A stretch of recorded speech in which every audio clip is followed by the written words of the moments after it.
Hello বন্ধুরা, welcome to football বিনোদী ভিডিওতে সবাইকে স্বাগত। তো এইমাত্র ইস্টবেঙ্গল ভার্সেস জামশেদপুর এফসি ম্যাচটা শেষ হয়ে গিয়েছে এবং ইস্টবেঙ্গল অ্যাজ ইউজুয়াল আবারও 2-0 করে হেরে গিয়েছে ম্যাচটা। তো এই ভিডিওতে আমি একটু খারাপ করে কথা বলবো, ঠিক আছে? তো যারা একটু দুর্বল হার্টের লোক বা যারা কন্ট্রোভার্সি নিতে পারে না এবং সর্বোপরি যারা আমাকে সহ্য করতে পারে না, তাদেরকে বলবো যে এই ভিডিওটা প্লিজ স্কিপ করে দেয়, তার কারণ আমার কথাবার্তা কিন্তু খুব একটা ভালো হয় না। তো প্রথমে একটা কথা বলি, প্লিজ এইরকমভাবে কেউ আমাকে মানে জ্ঞান দেবে না যে ইস্টবেঙ্গল যদি ভালো খেলেছে, ভালো করে হেরে গেছে, তাহলে আমি তাকে একের পর এক পয়েন্ট দেখিয়ে দেবো, তো সেগুলো শুনতে খুব একটা ভালো লাগবে না। তো যাই হোক, আহ, প্রথমেই একটা গুরুত্বপূর্ণ কথা বলি। আমি জানি না যে আমরা মাধি তালাল বা সাউল ক্রেসপো এই ধরনের প্লেয়ারদেরকে নিয়ে কেন তো হাইপ তুলি। ঠিক আছে, এবার তোমরা বলতে পারো যে সাউল ক্রেসপোর হিট ম্যাপ টাচেস অত্যন্ত ভালো, কিন্তু খেলাতে গোলটাই শেষ কথা। ঠিক আছে, পরিষ্কার কথা, খেলাতে গোলই শেষ কথা। যে গোল করতে পারে না তার কিছু করার নেই, জো জিতা ওই সিকান্দার। তো আজকে ম্যাচটা নিয়ে বলতে গেলে ইস্টবেঙ্গল ভালো খেলেছে। কীভাবে ভালো খেলেছে আমি বলবো, গোলে বেশি শট নিয়েছে, বেশি চান্সেস ক্রিয়েট করেছে। ফিনিশিং থার্ডটা একবার দেখেছো, ফিনিশিং থার্ডে কিন্তু ঠিকঠাক পাসিং একেবারেই নেই। একমাত্র প্লেয়ার যে ঠিকঠাক করে পাসিং করছিল ফিনিশিং থার্ডে, সে প্লেয়ারটার নাম ছিল নারায়ণ সিং। অ্যাজ ইউজুয়াল তাই কিন্তু আবারও তুলে দেওয়া হলো। নন্দকুমার কী কারণে তিনি মাঠে থাকেন, হয়তো নন্দকুমার তিনি নিজেও এটা জানেন না।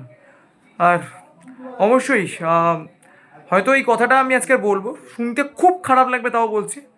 প্রফেসর তো চলে গেছেন, কিন্তু প্রফেসরের রেখে যাওয়া ক্লেইটন সিলভা, সাউল ক্রেসপোরা যা খেলা দেখাচ্ছেন, সত্যি কথা বলতে গেলে আমার কিছু বলার নেই। অনেকেই বলতে পারে সাউল ক্রেসপো শরীর খারাপ নিয়ে নেমেছিলেন। কেন নেমেছিলেন? মডার্ন ফুটবলে, আধুনিক ফুটবলে, প্রফেশনাল ফুটবলে এসব কোনো কথা চলে না।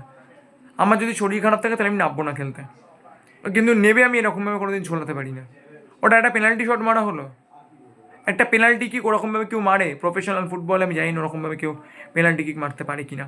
তবে যদি লজিক্যাল অ্যানালিসিস করি, লজিক্যাল ইন্টারপ্রিটেশন করি, ইস্ট বেঙ্গলে কিন্তু ফাইনাল থার্ডের দুর্বলতা, যিনিই কোচ আসুন না কেন তাকে কিন্তু ঠিক করতে হবে।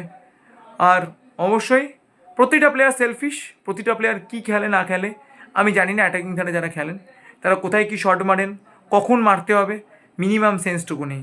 লালচুংগুঙ্গা, আমি জানি না তাকে কে খবর দেয় যে ইস্ট বেঙ্গলের খেলা আছে, তিনি ওটা কী খেলেন, তিনি কী খেললেন একবার বলো তো আমাকে। তিনি ডিফেন্ড করছেন নিজের গোলের দিকে মুখ করে।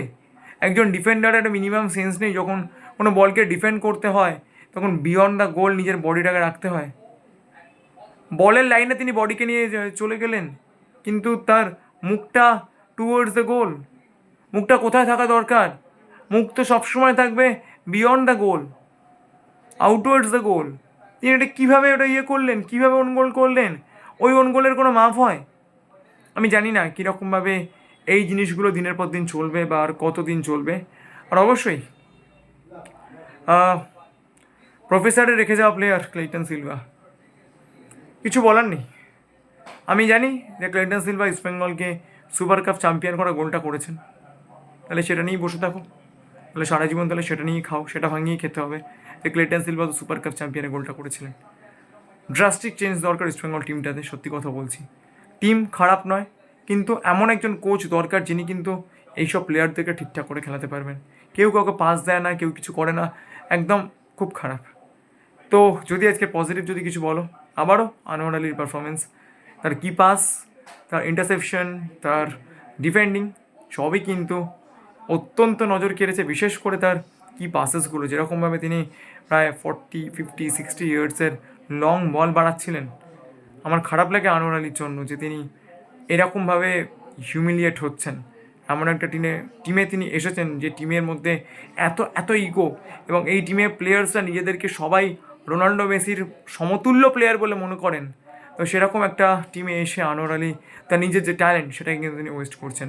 দেখো, আমি সত্যি কথা সবসময় সবার সামনে বলি, এবং আমার বায়াসড হয়ে কথা বলার কোনো মানে হয় না। আনোয়ার আজকে যে ফুটবলটা খেললো, তার ইন্টারসেপশনগুলো দেখবে, তার ডিফেন্ডিং দেখবে, তার হেডিং কোয়ালিটি, তার ম্যান মার্কিং, পজিশনিং এবং লং পাস অনবদ্য। এবং তার সঙ্গে সঙ্গে আমি যেটা বারবারই বলেছিলাম যে প্রভাত লাকড়াকে কিন্তু খেলাতে হবে। প্রভাত লাকড়া কিন্তু আজকের গোটা ম্যাচে মানে বলা যায় ইস্ট বেঙ্গলের একমাত্র আলোর প্রদীপ। এর থেকে বেশি আমার কিছু বলার নেই। এই ক্লেইটন সিলভারা যতদিন থাকবেন ততদিন ইস্ট বেঙ্গল কিন্তু এরকম অন্ধকারেই ডুবতে থাকবে। তো ভিডিওটা এই পর্যন্তই ছিল। যারা যারা আমার সঙ্গে একমত অবশ্যই কমেন্ট করে জানিও, আর অবশ্যই চ্যানেলটাকে সাবস্ক্রাইব করো, তার কারণ এই চ্যানেল সবসময় কিন্তু সবার সামনে সত্যি করার ধারাটা তুলে আনার চেষ্টা করে। তো চলো এই পর্যন্তই এখনকার মতো, দেখা হচ্ছে পরে কোনো ভিডিও বা পরে কোনো লাইভে।